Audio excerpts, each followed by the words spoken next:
Rádio Rio de Janeiro, a emissora da Fraternidade, passa a apresentar Luz na Penumbra, programa que leva ao seu coração a mensagem da doutrina espírita.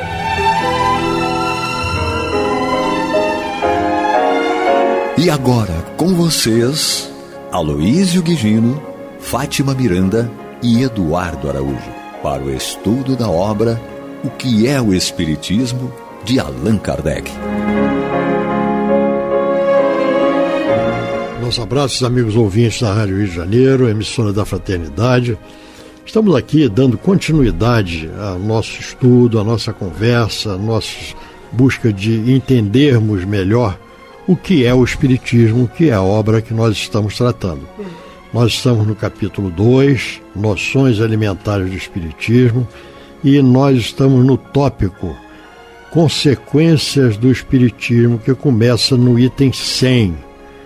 E nesse item 100, que é muito longo, nós estamos no 10º parágrafo. No 10º Segundo parágrafo. Maria de Fátima Miranda. Que diz, que começa assim. Com a dúvida sobre o futuro.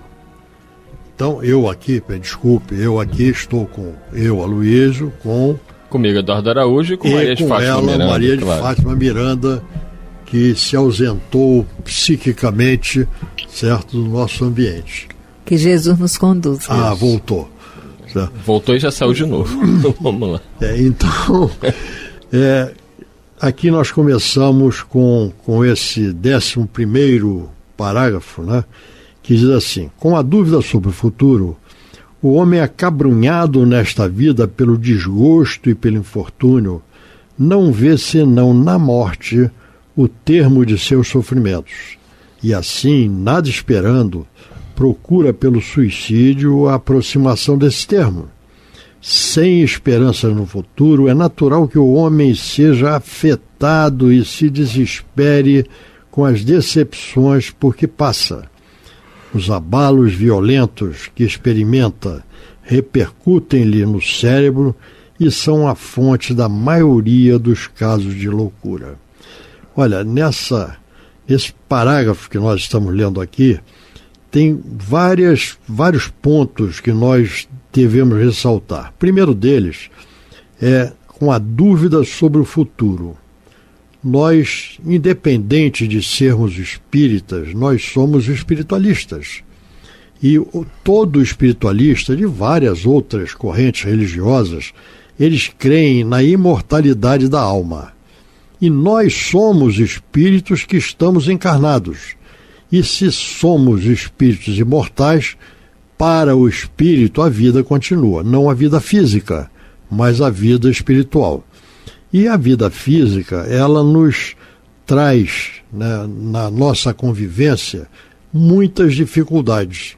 Vamos lembrar das afirmativas de Jesus que nós encontramos no Evangelho de João, no capítulo 16, que diz assim: no mundo sofrereis muitas aflições, mas tende bom ânimo. Isto é, não vamos desistir de superarmos as nossas dificuldades. Nós estamos aqui num mundo de expiações e provas, logicamente, para resgatarmos débitos pretéritos ou para nos apresentarmos diante da solução ou da convivência ou da superação de dificuldades que vêm das provas que muitas vezes nós mesmos propomos para que nós pudéssemos continuar a nosso processo de crescimento e de evolução. E isto ocorrerá conosco enquanto nós tivermos débitos a superar.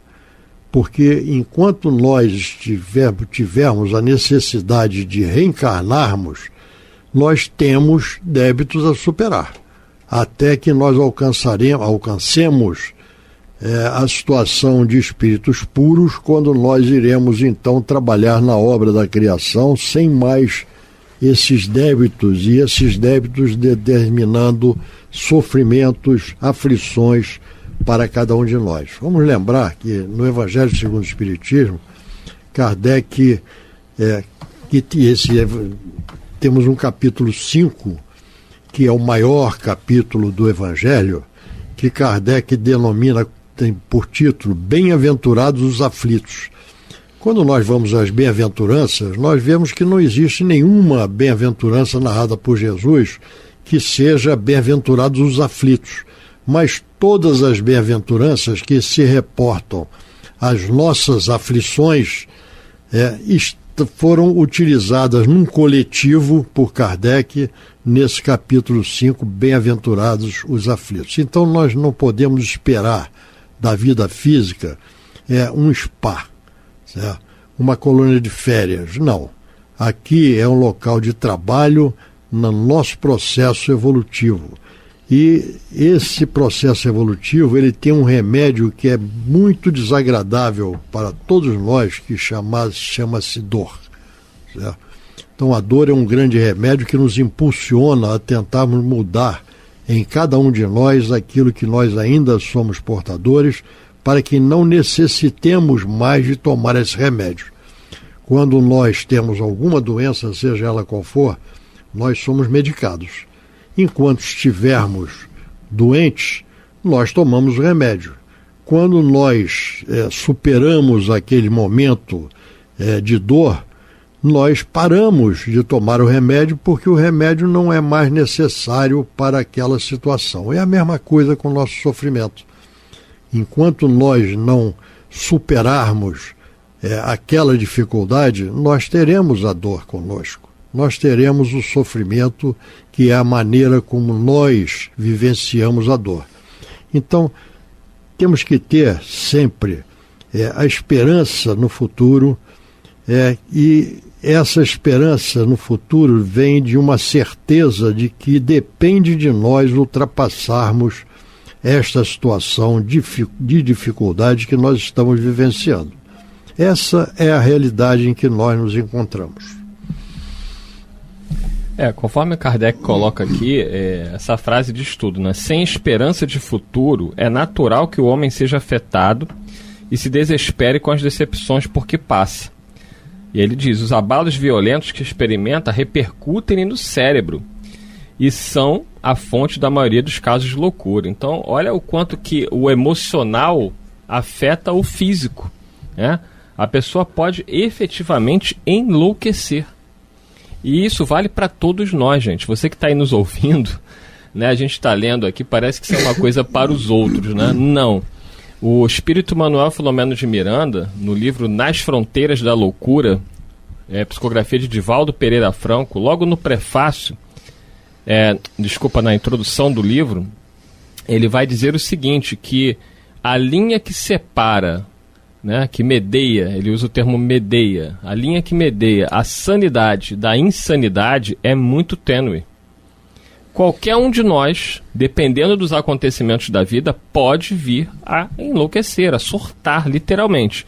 Agora, evidentemente que, conforme a Luísa estava explicando, o conhecimento espiritual que nós temos, né, somos espiritualistas, né, independente de sermos espíritos, acreditamos na existência da alma e na sua sobrevivência. Assim como os nossos irmãos católicos, evangélicos, budistas. Isso já é um alento, né, que nos auxilia no momento de grande provação a buscarmos força na nossa crença, na nossa fé, para lidarmos com esses momentos de dificuldade. Mas nem nós, que somos espiritualistas, estamos isentos desses choques, né, desses traumas emocionais, que muitas vezes a nossa crença está mais na boca, como diria Jesus, está mais nos lábios do que no coração. E aí, quando a prova chega, a gente titubeia e cai. Maria de Fátima Miranda. Aquele que não crê na vida futura não encontra sentido para a vida. Então, além de sabermos, além de buscarmos nutrir essa esperança pelo futuro, buscar também compreender a sabedoria divina. Por mais dolorosa que as coisas não sejam, Deus está conosco, tem um propósito. Mesmo que de pronto não saibamos a origem, mas saberemos como suportar se lembrarmos dele. Nós temos na nossa vida atual, na vida material, a vida física, quando aqui encarnados estamos, nós usamos isso, porque durante a nossa existência nós nos preparamos, investimos, nos sacrificamos por vezes, como um investimento para o nosso amanhã, para o nosso bem-estar que nós buscamos alcançar através desse esforço, através dessa busca incessante de melhorarmos alguma situação, no caso aqui uma situação material, mas que tem como meta o amanhã, o porvir.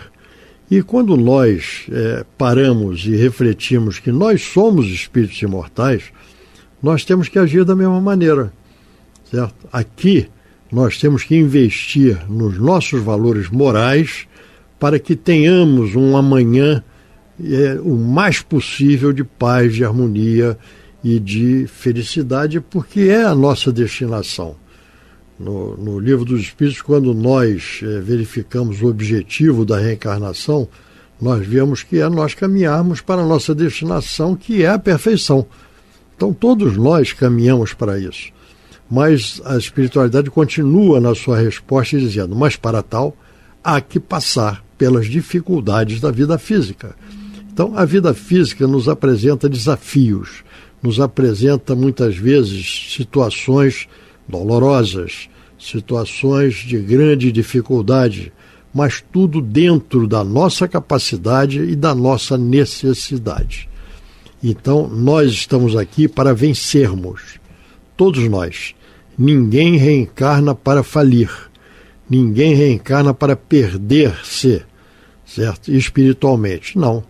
Então, vamos nos conscientizar disso e vamos trabalhar para o nosso amanhã, para a nossa vida futura, que é o eixo dos ensinamentos de Jesus, é a vida futura. Continuando, Kardec diz, sem a vida futura, a atual se torna para o homem a coisa capital, o único objeto de suas preocupações, ao qual ele tudo subordina. Por isso, quer gozar a todo custo, não só os bens materiais, como as honrarias. Aspira a brilhar, elevar-se acima dos outros, eclipsar os vizinhos por seu fausto e posição. Daí a ambição desordenada e a importância que liga aos títulos e a todos os efeitos da vaidade, pelos quais ele é capaz de sacrificar a própria honra, porque nada mais vê além. A certeza da vida futura e de suas consequências muda-lhe totalmente a ordem de ideias, e lhe faz ver as coisas por outro prisma. É um véu que se levanta, descobrindo imenso e esplêndido horizonte. Quer dizer, tem duas situações aí, né? A gente, quando compreende que existe uma vida futura, a gente acaba ficando um pouco mais cuidadoso, né? Até por medo das consequências. Você pensa assim, olha, eu gostaria muito de fazer isso, mas se eu fizer isso, eu já sei que isso vai dar problema depois para mim. Então eu vou me segurar. Ah, mas você está fazendo por medo. É melhor fazer por medo do que não fazer. Vai adquirir novos hábitos. Vai adquirir Agora, tem aquele, né, que já é mais lúcido, que não é o meu caso, que é um espírito mais consciente, né, que sabe, não, eu não vou fazer isso porque não é esse o caminho correto é o do evangelho, é o do perdão, é o do amor, é o do fora da caridade não há salvação. Então, assim, são espíritos mais conscientes. No meu caso, eu já aprendi a fazer pelo menos por medo, né? Tipo assim, ó, não vou fazer isso aqui não, porque eu vou me dar mal com essa história. Previdência. Mas o medo, ele é útil, né? O medo, quem não tem medo, vai botar a mão no fogo, né? Vai botar a mão na tomada, vai se queimar, vai se tomar choque. Então o medo, ele acaba sendo, nestes casos, um aliado. Ele deixa de ser um aliado quando ele passa a dominar a sua vida e te paralisar. Aí ele se torna um medo patológico. Então tem o medo normal e natural e benéfico, e tem o medo patológico, que é esse que nós devemos evitar a todo custo. Eu diria que nem sempre é medo, é mais o instinto de conservação. Tá certo? Porque você sabe que vai dar mal. Certo? Então você não faz. Vai dar ruim. Então você não faz. Certo? Então tudo aquilo que nós estamos aqui, a nossa vida é uma escola. É uma situação e uma oportunidade de aprendizado. Então, se nós estamos aqui para aprender, nós vamos aprender de uma maneira ou de outra. Certo? Ou pelo instinto de conservação, ou medo, conforme queira, certo? Ou fazendo alguma coisa e arcando com as consequências que também nos levará a evitarmos uma repetição daquilo no nosso amanhã, certo? Mas sempre aprendendo. E nossa evolução é sempre de aprendizado, é através do aprendizado. É a lei de ação e reação, causa e efeito, certo? Que nós, lei do retorno, certo? Que nós sempre estaremos vivenciando uma consequência daquilo que nós fizemos de bem ou de mal. Certo? Então é por aí, é o aprendizado. E o grande remédio para essa situação é a dor, porque a dor nos impele, certo, a evitarmos determinadas coisas que tornar-se-ão hábitos em nós. E quando nós conseguirmos fazer alguma coisa espontaneamente, nós teremos avançado, porque aquilo já fará parte de nós. Emmanuel tem um pensamento que é muito interessante e que diz o seguinte, que a repetição, o aprendizado... A disciplina antecede a espontaneidade. Isso, nada como termos aqui. Alguém que prestou atenção quando você falou da outra vez. Tá vendo? A disciplina antecede a espontaneidade. Então, inicialmente, nós fazemos ou não fazemos alguma coisa porque nós nos contemos para evitarmos consequências que nós já sabemos quais são. Sim. Então isso vem através da disciplina. Certo? Mas à medida que nós vamos repetindo essa mesma atitude, aquilo se torna um hábito para nós. E quando se torna um hábito, nós fazemos aquilo espontaneamente. Esse é o nosso amanhã, é o nosso futuro. E é para isso que nós estamos aqui. Vamos nós. Diante da infinidade e grandeza da vida de além-túmulo, a vida terrena some-se como um segundo na contagem dos séculos, como grão de areia ao lado de uma montanha. Tudo se torna pequeno, mesquinho, e ficamos pasmos de haver dado tanta importância a coisas tão efêmeras e pueris. Daí, no meio dos acontecimentos da vida, uma calma, uma tranquilidade que já constitui uma felicidade, comparadas às desordens e tormentos a que nos sujeitamos, com o fito de nos elevarmos acima dos outros. Daí também, para as vicissitudes e decepções, uma indiferença que, tirando todo motivo de desespero, afasta numerosos casos de loucura e desvia forçosamente o pensamento do suicídio. Aí que está uma coisa muito importante, Miranda. Pois é, porque essa reflexão e essa certeza da vida além-túmulo, nós já vamos compreender que os desmandos que cometermos com o corpo físico continuarão conosco após o ato praticado, né? Quando ele fala aqui do suicídio. Então, quando nós estudamos e analisamos o ponto de vista da vida futura, e os espíritos dizem que é aí que nós somos herdeiros de nós mesmos, é por isso que a tarefa da doutrina espírita na Terra é gradativa, porque cada mente traz condicionamentos de várias encarnações, de vários séculos, e até estarmos, agora nós estamos no departamento de cima, da razão, analisando, muita coisa nós fazemos mais por conta das ideias que nós estamos absorvendo, mas ainda não sentimos isso, é aquilo que você falava há pouco, nós vamos começando a nos conter por medo, não é? E refletimos aquilo que é colocado para nós, que muitos chegam a determinado objetivo pela dor e não pelo amor. Às vezes é a dor, é o medo de enfrentar novas dores, de gerar para si futuras dores. Nós todos, durante todo o tempo, nós buscamos o quê? O bem-estar, a felicidade, a chamada felicidade. Né? Mas, desde sempre, o homem tem a consciência de que a felicidade não é deste mundo. Nós encontramos esse pensamento, essa certeza, certo? Desde o Antigo Testamento, onde já estão registrados aí valores de ordem espiritual, né? E lá em Deuteronômio, certo? Que é um dos livros do Antigo Testamento, nós temos essa afirmação: a felicidade não é deste mundo, certo? O próprio mestre, né, conforme já dissemos anteriormente aí em outros programas, o próprio mestre, e está registrado no Evangelho de João, certo, diz: No mundo sofrereis aflições.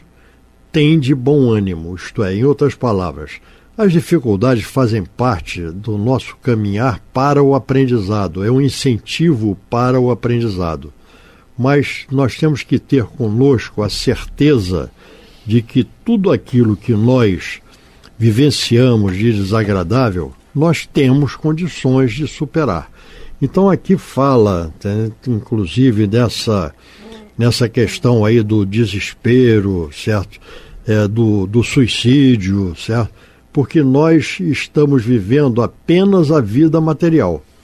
E a vida material nós resolveríamos através de terminarmos com aquela fase de sofrimento para nós. Mas, na realidade, como nós continuamos repetindo uma coisa também que é muito importante que nós tenhamos conosco, a vida nos devolve tudo aquilo que nós damos a ela. Se nós cometemos uma agressão a nós mesmos, certo?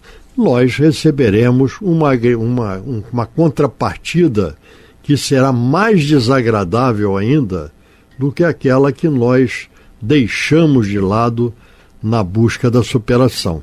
Então, o que nós temos que entender é que nós somos espíritos e estamos encarnados. E aqui estamos para viver num mundo ainda numa fase de expiações e provas. E as expiações dizem respeito a resgates daquilo que nós fizemos. E os resgates do doloroso será doloroso, certo?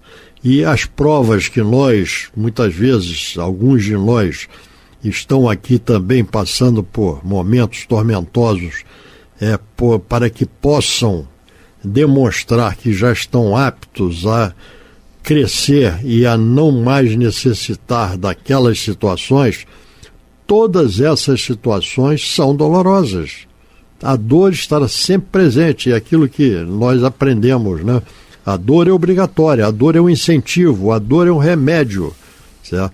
E o sofrimento será facultativo ou será proporcional ao nosso entendimento daquilo que nós somos e para que serve aquela dor. Qual é o investimento que nós estamos fazendo quando registramos a dor e respondemos com resignação, paciência e vontade.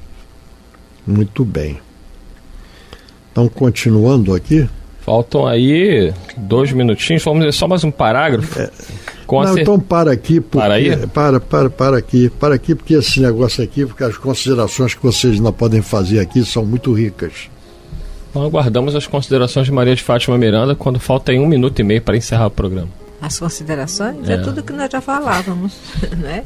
Que a importância da compreensão da vida futura nos liberta de equívocos futuros nessa encarnação, que vai gerar um pós-encarnação traumático. Não é? A colheita, a semeadura é nossa, mas a colheita também. E vamos colher aquilo que semeamos. Sim. Não é? E ela sempre sucinta aqui no programa Luz na Penumbra, eu fico até emocionado. Então, nossa gratidão a todos vocês que nos acompanharam em mais um programa. Semana que vem, se Deus quiser, aqui estaremos mais uma vez para darmos continuidade ao estudo do livro que é o Espiritismo de Allan Kardec. Muita paz a todos. Que Jesus nos conduza. Que Jesus nos conduza. Você está ouvindo o programa Luz na Penumbra.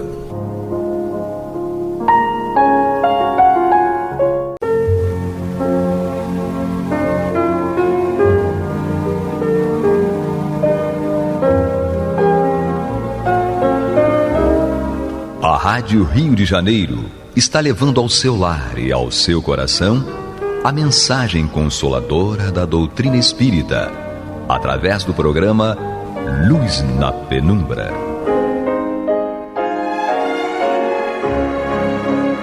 E agora com vocês, Bill Fabiano e Renato Souza, para comentar os textos da Revista Espírita de Allan Kardec no período de 1859 a 1869. Muito bem, prezados ouvintes da Rádio Rio de Janeiro, emissora da Fraternidade, estamos chegando, programa Luz na Penumbra, Eu, Renato Souza, Bill Fabiano Cordeiro, aqui meu parceiro. Bill, tudo bem? Tudo bem, boa noite a todos. Estamos juntos mais uma vez. Exatamente, estamos dando continuidade aqui ao estudo da Revista Espírita, dezembro de 1859, né? Estamos numa conversa lá ainda sobre aquele personagem, né, Bill? Aquele espírito, o Privat d'Anglemont. Só um destaque aqui, Renato, dá licença rapidinho. Você daí do estúdio e eu daqui do outro lado da lagoa, da Baía de Guanabara, não é verdade? Exatamente, da poça d'água, conforme todo mundo fala, não é? Então, sem dúvida, é isso aí. Ainda, só né? Quem sabe o que a gente está falando, né? Pois é, com certeza, né? Dividindo cidades maravilhosas, né? Exatamente. Até chegar a Saquarema, né? Porque Niterói é só uma passagem, né? Perfeito, com certeza, é isso aí. Então nós estamos falando aqui sobre o senhor Privat d'Anglemont. Bill, você aprendi contigo a falar um pouquinho de francês. Isso? Como diria a Miranda, misericórdia. Então a gente está num diálogo com ele aqui, que para mim apareceu como um diálogo que foi feito dia 9 de setembro de 1859, né? Conversas de Além-Túmulo, não é isso? Então, sim. Paramos na número 4, né? Número 4, só destacar aí na semana passada, há uma controvérsia aqui, segunda ou terceira conversa, é porque o Renato está com uma edição diferente da minha, eu estou com a edição da FEB, o Renato está com a edição de uma outra editora, né, Renato? Editora então, Mundo Maior. Editora? Mundo Maior. Mundo Maior. Então tá sempre alguma controvérsia de tradução disso ou daquilo, mas é só para vocês saberem que, para não achar que eles estão fora de sintonia, mas não, porque são edições diferentes, tá ok, pessoal? Perfeito. Bill, então eu pergunto e você responde, agora inverteu, né? Vamos lá. Então tá bom, número 4. Ele continua aquela indagação, porque ele estava conversando sobre a questão da bajulação, etc. A gente falou que ele está tentando ser sincero, ele não quer enganar ninguém, ele está dizendo, não sou muito instruído, não tomei conhecimento de muitas coisas, então não vou conseguir responder, né? Então, mesmo assim, continua lá, né? O troca-troca lá, pergunta e resposta, né? Vedes outros espíritos ao vosso redor? Vejo-os em quantidade. Aqui, ali, por toda parte. Número 5. Refletistes sobre a pergunta que vos fizemos e a qual dissestes que nos responderias em uma outra vez? Eu a repito. Quando vivo, contratáveis a vossa individualidade por meio de vosso corpo, mas agora que não tendes mais esse corpo, como as constatais? Em uma palavra, como vos distinguis dos outros seres espirituais que vedes ao vosso redor? Bem, se posso exprimir o que sinto, dir-vos-ei que ainda conserva uma espécie de essência dada por minha individualidade e que não me deixa nenhuma dúvida de que realmente eu sou eu mesmo, embora morto para a Terra. Encontro-me ainda num mundo novo, muito novo para mim, e após alguma hesitação, enfim, constato a minha individualidade por meu perispírito, que é a forma que possuía neste mundo, ou seja, a forma perispiritual da última encarnação dele. Ele conservou a última, e aí possivelmente ele ainda não teve conhecimento das outras. Não é? Exatamente. Ainda não teve o despertar espiritual ainda. Né? Isso, ainda não veio na consciência dele. Por enquanto, só a última mesmo, né? Tudo leva tempo, com certeza. Ele coloca uma observaçãozinha aqui, tem uma que nota, diz o seguinte... Pensamos que esta última resposta lhe foi soprada por outro espírito, porque sua precisão contrasta com o embaraço que no início parecia demonstrar, né? Que ele dá uma hesitada ali e tal, né? Conforme fala, então Kardec coloca aqui que provavelmente outro espírito interveio ali naquele momento e deu uma soprada para ele responder aquilo que era necessário responder, né? Sim, e aí tem uma questão importante aqui, Bill, sabe qual é? É a questão do tempo. Não é? Sim. O tempo pra gente aqui é uma coisa, pra eles lá é outra. Então o tempo que ele levou lá para amadurecer e para reconquistar esse equilíbrio, né, espiritual, pode ter sido muito mais rápido. E nós temos, inúmeros exemplos a respeito disso. não é? Sim, e a própria... Não, pode falar. Uns levam mais tempo, outros menos, e etc. Enfim, quanto tempo André Luiz ficou no umbral? No dito umbral? Sim. Mais de 8 anos? 9, 10? Mas o que são 8, 9, 10 anos lá e aqui? São diferentes. O espaço-tempo é diferente, né? E a gente eu lembro até de uma reportagem que eu assisti, também não lembro quantos anos atrás, no espaço-tempo meu fica meio desgovernado nesse sentido. Da ciência, se não me engano, a NASA fazendo uma pesquisa acerca do tempo em relação ao tempo propriamente dito na Terra vivido com a gravidade da Terra e tudo mais. Se a pessoa fosse viver na Lua, ela envelheceria mais lentamente. Conforme ela vai se destacando mais ainda da gravidade, o tempo demora a passar mais. Ou seja, no plano espiritual, que não há gravidade, né, é diferente. A gente não pode nem falar, é muito mais lento, é muito mais rápido. Não, a gente não tem essa noção, né? É diferente, muito diferente da nossa vida aqui na Terra, física, com a gravidade toda que a Terra tem, que é bem pesada, né, a gravidade da Terra, isso, enfim, é diferente, né? O tempo é diferente. A gente tem enquanto a gente está sem o corpo físico, né, a gente tem toda a eternidade pela frente. Quando a gente está encarnado, a gente tem 100 anos, né, por aí, né, por assim dizer, né? Se chegar a isso, né, também. Se chegar a isso, né? Número 6. Assististes aos vossos funerais? Sim, mas não entendo o porquê. 7. Que sentimento isso vos fez experimentar?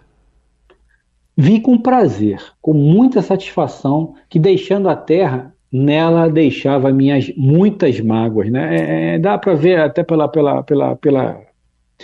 aplicação dele aqui, pelas respostas, que é realmente um espírito, pode não ser um espírito altamente evoluído ou altamente comprometido, mas com um certo conhecimento real, né?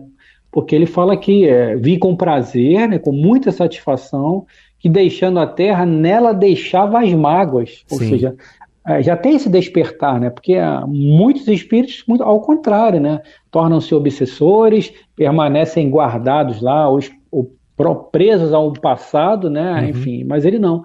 Ele agradece a Deus por ter deixado as mágoas, por ter deixado o corpo físico, né? Interessante isso, né? Sim.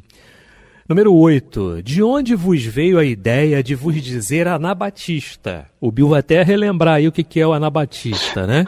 Agora eu já esqueci. Swedenborgiano. Foi porque estudastes a doutrina de Swedenborg? Swedenborgiano. Agora eu não lembro realmente o que é. O Renato foi buscar, né? Não, é aqueles Renato... que não levavam em consideração o batismo. Não se batizam, né? Exatamente. Não se batizam. Não acham necessário o batismo nas águas, enfim. E o batismo deveria ser feito, né, somente numa idade de consciência, de plena consciência. Então, eles são contra o batismo no início, né? Nasceu, batizou. Exatamente. Eles só eram a favor do batismo depois que o ser toma consciência das coisas, da vida e tudo, enfim. Consciência de si mesmo, né? E a gente tem visto... De certa forma, a gente vê, né, Bill, práticas, desculpa aí te atropelar. Não.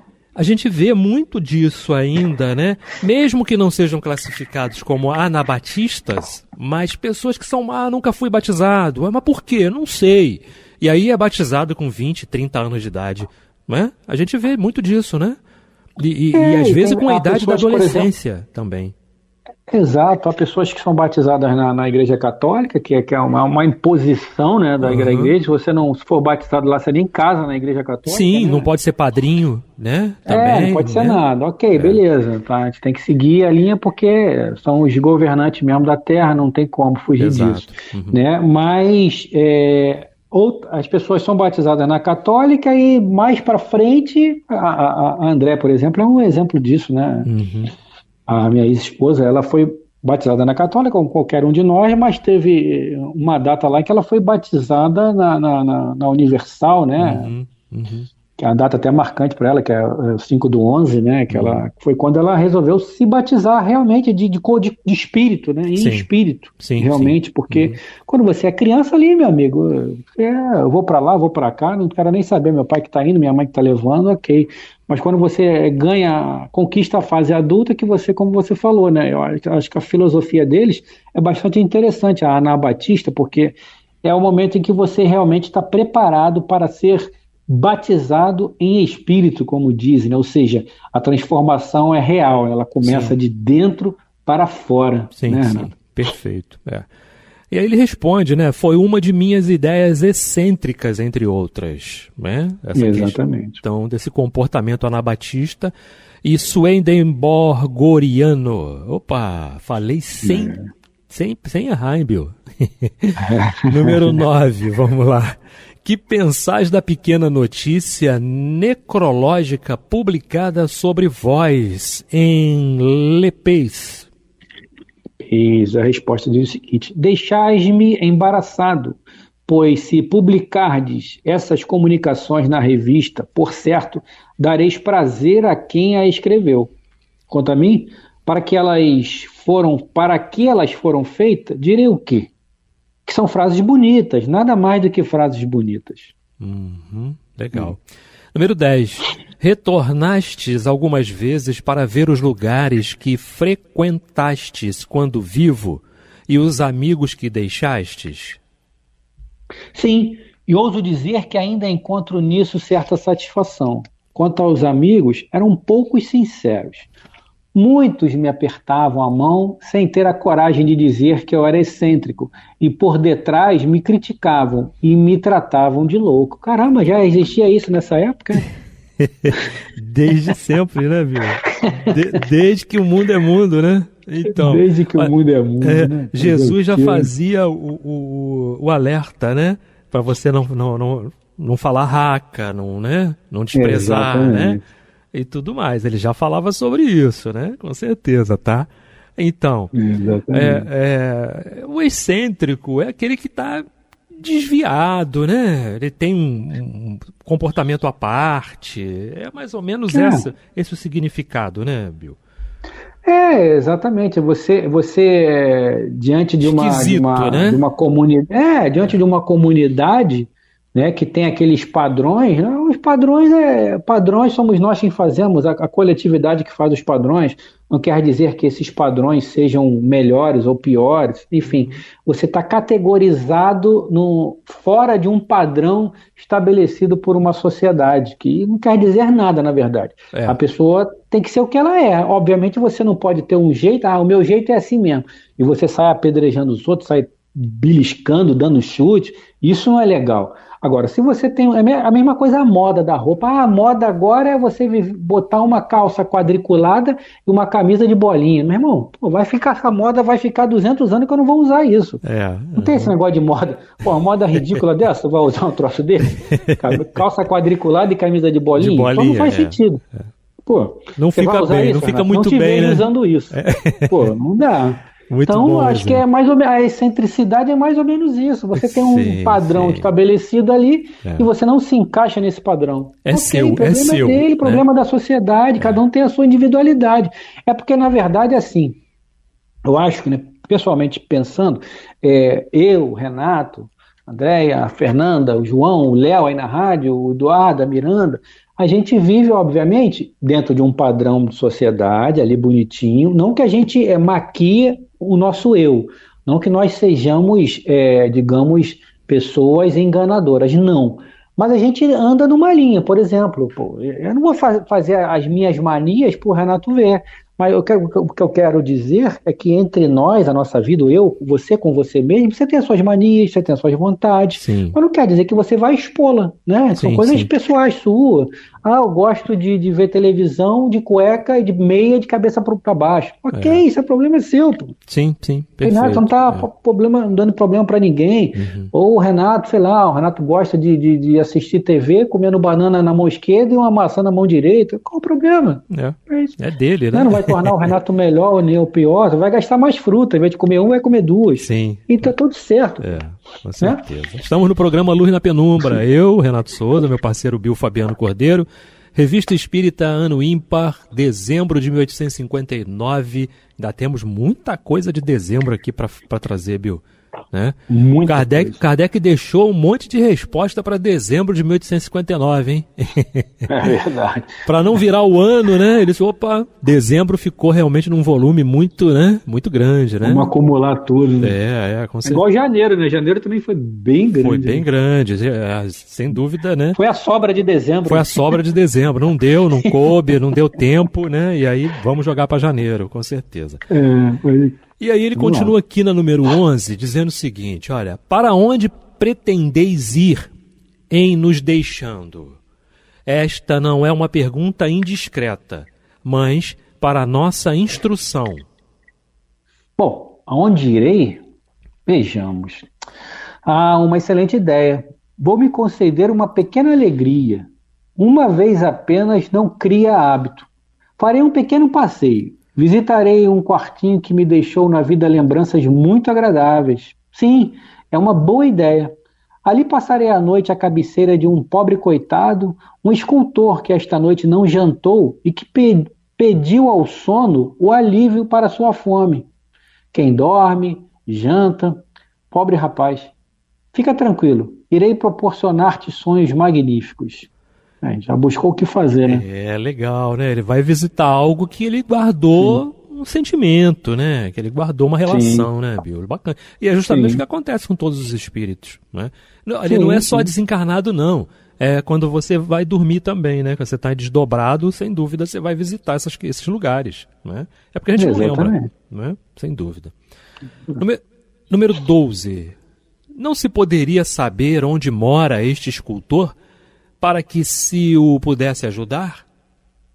Bom, eis uma pergunta que poderia ser indiscreta se eu não conhecesse o louvável sentimento que a ditou. Não posso respondê-la. Para não expor a pessoa, né? Enfim. Sem dúvida, né? Não seria ético, né? Não, deixa quieto, né? Então, deixa quieto. Número 13. Terias a bondade de nos ditar alguma coisa em seguida sobre um assunto à vossa escolha? Vosso talento de literato deve vos tornar a coisa fácil. Bom, ainda não. Entretanto, pareceis tão afáveis, tão compassivos, que prometo escrever alguma coisa. Agora, talvez eu fosse muito eloquente, mas temo que minhas comunicações sejam ainda muito terrestres. Deixai que minha alma se depure um pouco. Aguardai que ela abandone esse invólucro grosseiro que ainda a retém, para então vos prometer uma comunicação. Só vos peço uma coisa. Rogai a Deus, nosso soberano Senhor, que me conceda o perdão e o ouvido ou esquecimento de minha inutilidade na terra, tendo em vista que cada homem tem a sua missão aqui. Infeliz daquele que não a desempenha com fé e religiosidade. Orai. Adeus. E aí ele se despede, né?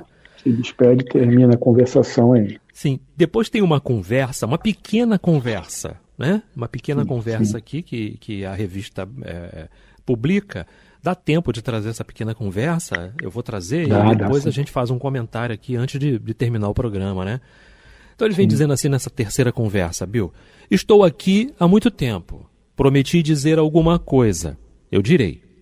Nada é mais embaraçoso. Sabei, meus amigos, que falar assim, sem preâmbulo, e atacar um assunto sério. Um sábio não prepara suas obras senão depois de muito longas reflexões, senão depois de amadurecer por muito tempo o que deve dizer, o que deve empreender. Quanto a mim, eu o lamento, mas ainda não encontrei um assunto que seja digno de vós. Não poderia vos dizer, senão puerilidades. Prefiro, pois, vos pedir para passar a questão para o mesmo dia da semana seguinte, como se diz no tribunal. Talvez, então, terei reencontrado alguma coisa que possa vos interessar e vos instruir. Tendo o médium insistido mentalmente para que dissesse alguma coisa, ele acrescentou: mas, meu caro, te acho admirado. Não prefiro permanecer ouvinte. Tu não sabes, pois, que há para mim tanta instrução quanto para vós em escutar o que se discute aqui? Não, eu vos repito, permaneço simples ouvinte. É um papel que será para mim muito mais instrutivo. Apesar de tuas instâncias, não quero responder. Creis, pois, que seria muito agradável para mim que se dissesse: esta noite se evocou o Privat d'Anglemont, verdadeiramente. Que disse ele? Nada, absolutamente nada. Obrigado. Gosto mais que se conserve de mim uma boa opinião, cada um com as suas ideias. E aí, Bill? Ele fecha numa conversa, né, sem pergunta e resposta, né? Tem uma pergunta lá no meio, tudo, mas não tem aquele caráter interrogativo, não é? E aí ele fala sobre o que o juiz faz e tudo, né? É porque, assim, aquele momento ali da sociedade espírita, eles se reuniam para colher muitas informações, né?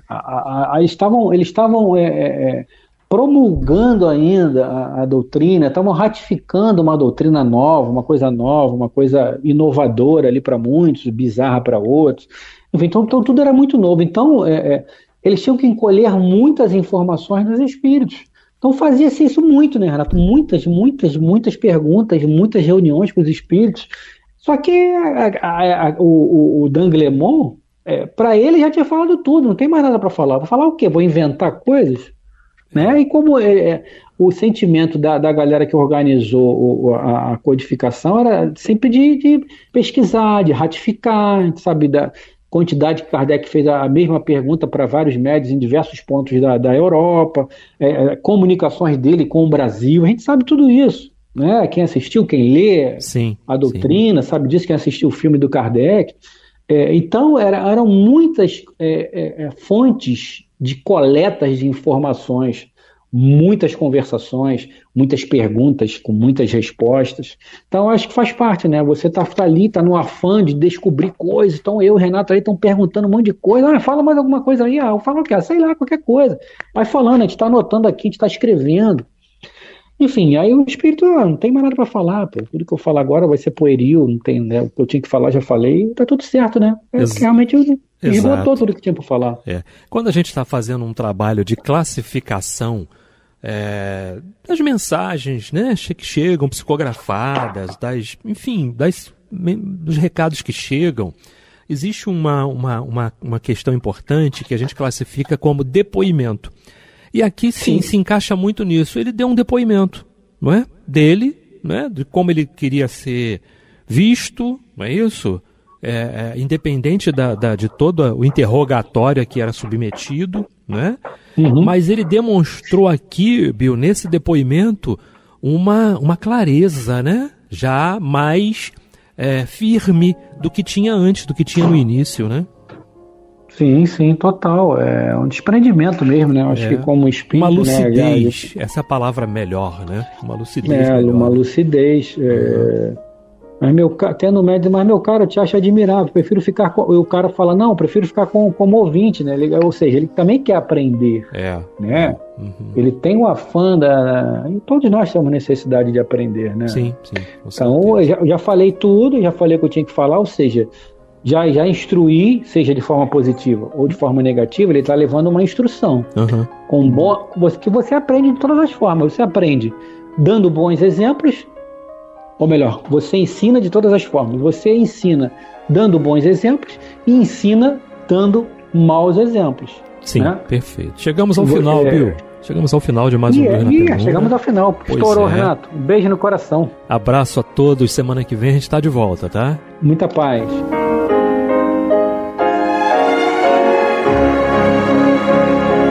E vamos ouvir agora a prece de encerramento de nosso programa, na voz de Geraldo de Aquino. Jesus, dá-nos coragem para a luta, piedade para os insultos e misericórdia para as injustiças e ingratidões. Limpa nossa alma de inveja e ambições mesquinhas, de ódio e de vingança o nosso caminho. E que dentro em pouco, ao recolher-nos de novo ao calor do nosso leito, para que o sono nos dê a paz e o esquecimento das tristezas humanas, possamos sentir, Senhor, no mais íntimo de nosso ser, a doçura indefinível do Teu amor e a grandeza incomparável da Tua divina presença. Que assim seja.